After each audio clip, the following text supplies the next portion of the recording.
Ah. Mm.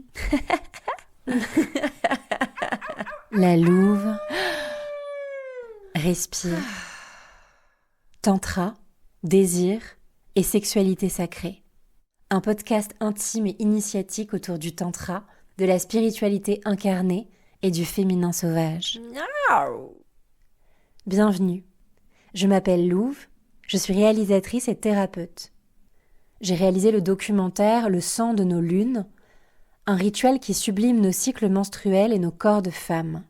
Aujourd'hui, j'accompagne les femmes à se reconnecter à leur part sauvage, à leur sensualité, à leur rage sacrée et à leur puissance créatrice.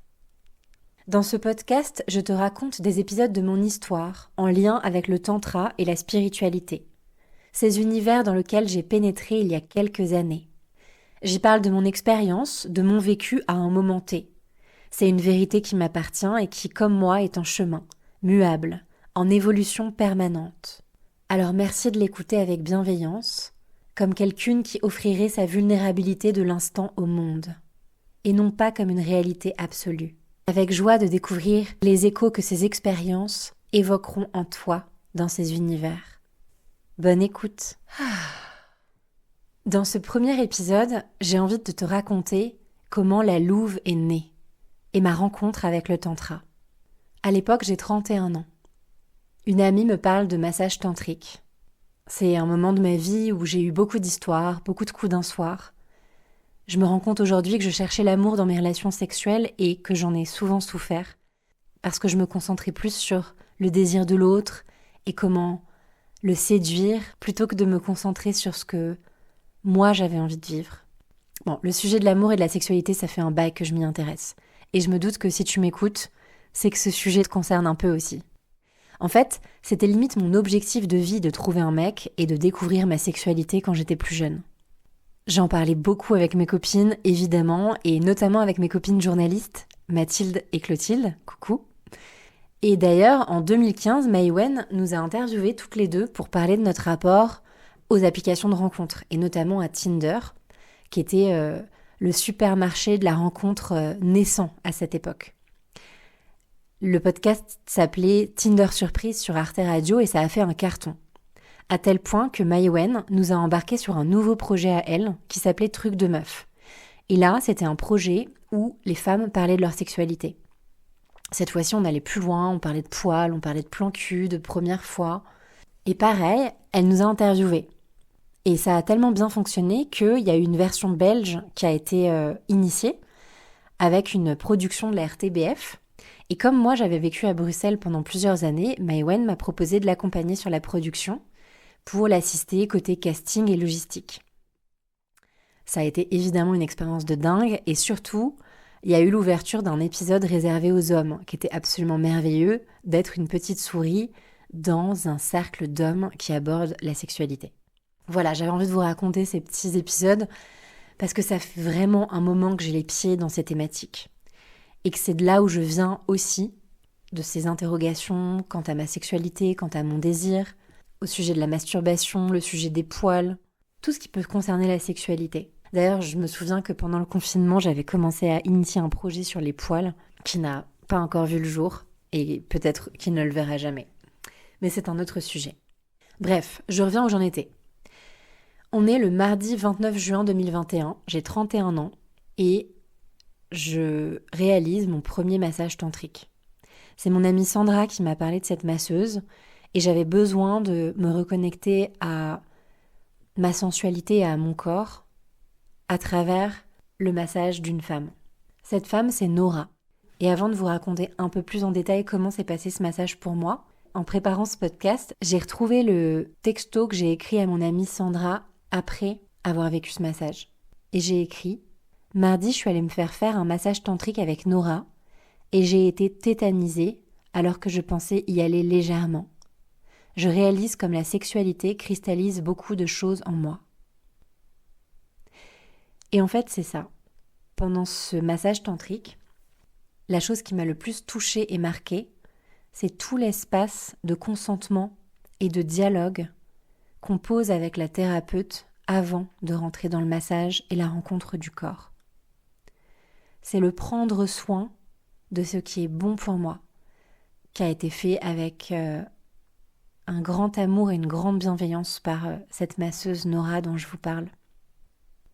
Je me souviens que je crois que c'est la première fois que quelqu'un prenait autant de soin à me mettre à l'aise et à me rappeler qu'à chaque instant, c'était moi qui étais souveraine du toucher que j'avais envie de recevoir.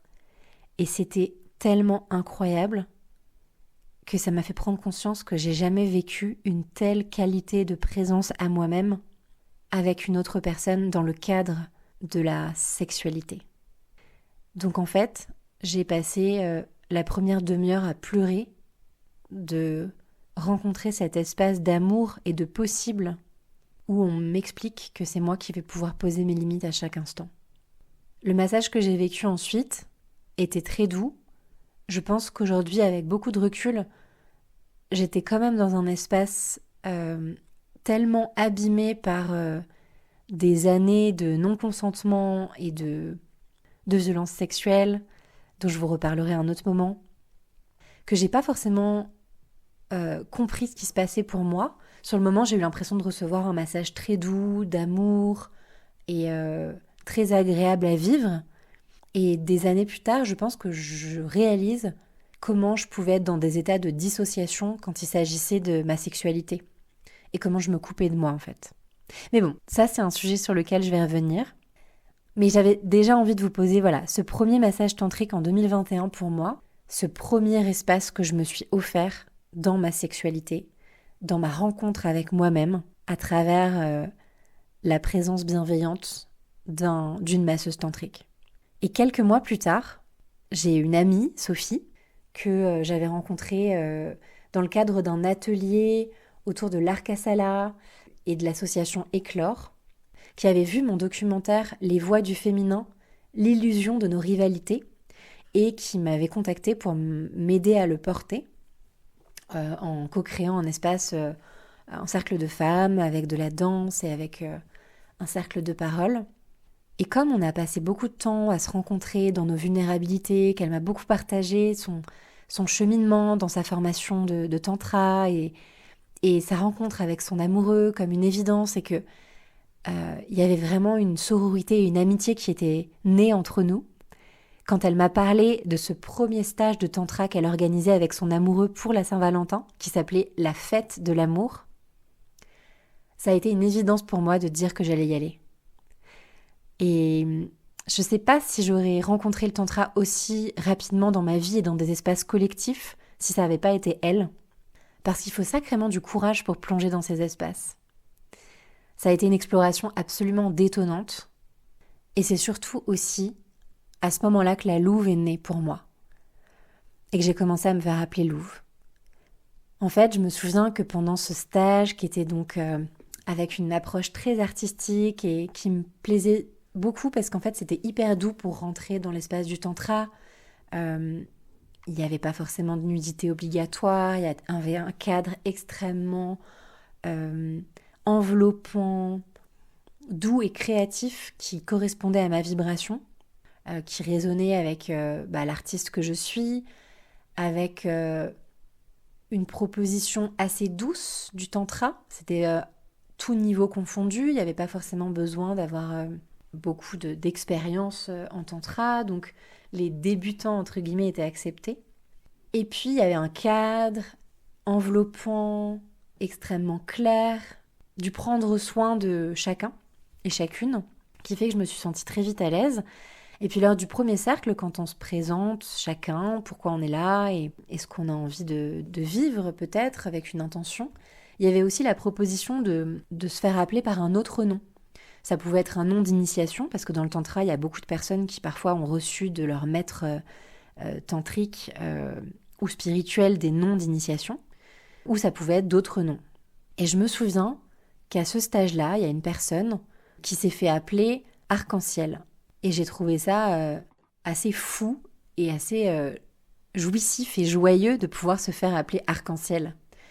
Et en fait, en me connectant vraiment au nom qui résonnait pour moi, il y en avait un qui existait depuis très longtemps, mais que je m'étais jamais autorisée à expérimenter.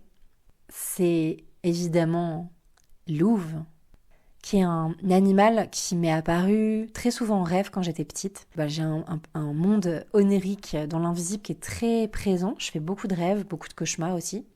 Et le plus vieux cauchemar-rêve dont je me souvienne, c'est ce rêve où des loups encerclent la maison où je suis. Et je fais que grimper dans la chambre la plus haute, mais les loups sautent et me rattrapent et me retrouvent. Et même s'il y a une dimension de peur à ce moment-là, aujourd'hui je le vois comme un message de « tu ne pourras pas échapper à cette vérité. Tu ne pourras pas échapper à cette destinée. » Et ça me fait des frissons en vous le disant, ça me touche aussi de vous partager ça. Parce que j'ai jamais raconté vraiment ce rêve en fait. Il est resté dans mon jardin secret et je sens qu'aujourd'hui ça a du sens de le nommer. Et donc à ce stage-là, j'ai décidé de poser louve dans le cercle. Et je me souviens que j'avais dit « Je m'appelle Julie, et si c'est plus facile pour vous, c'est ok. Mais quand vous m'appelez louve, ça me caresse le cœur. » Et je crois que c'est encore très présent aujourd'hui. Ce nom de la louve, j'ai compris à quel point il venait réveiller mon âme. Julie, elle existe, je la renie pas. Elle est mon identité terrestre, indéniablement.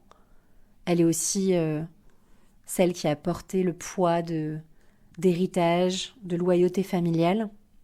Et la louve, elle m'aide à me reconnecter à ma part instinctive, à mon essence profonde, à ce qui est plus juste pour moi. Là où Julie est très conditionnée, louve est libre. Alors voilà, je vous ai raconté cette histoire, je vous remercie de m'avoir écouté. J'ai hâte de vous raconter un petit peu plus comment s'est passé ce premier stage, comment j'ai vécu cette première expérience parmi des personnes plus expérimentées ou moins expérimentées. Qu'est-ce que ça a généré en moi? Qu'est-ce que ça a réveillé comme blessure? Comment ça m'a fait prendre conscience de mon désir, du désir de l'autre, du regard des autres, de ma sensualité? Et comment j'ai pu retomber amoureuse de moi-même. Voilà, c'est la fin de ce premier épisode et je serais curieuse de savoir comment tu l'as vécu, comment tu l'as reçu. Est-ce que ça a fait des échos pour toi? Est-ce qu'il y a un nom comme ça qui t'appelle depuis longtemps? Est-ce que c'est un animal ou est-ce que c'est un autre prénom? Est-ce que c'est un deuxième prénom ou est-ce que c'est rien à voir? Et si tu t'autorisais à te faire appeler comme ça, qu'est-ce que ça changerait dans ta vibration? Je serais ravie de vous lire et d'avoir vos retours. Et je vous dis à très bientôt pour un prochain épisode. Si cet épisode t'a plu, je t'invite à laisser un commentaire ou une note sur Apple Podcasts, Spotify, YouTube ou quel que soit l'endroit où tu écoutes cet épisode. Tes mots, ta vibration soutiennent ce projet et aident le podcast à toucher d'autres personnes qui seront sensibles à ces thèmes. Je te remercie beaucoup pour ton soutien et ta présence et je te dis à bientôt.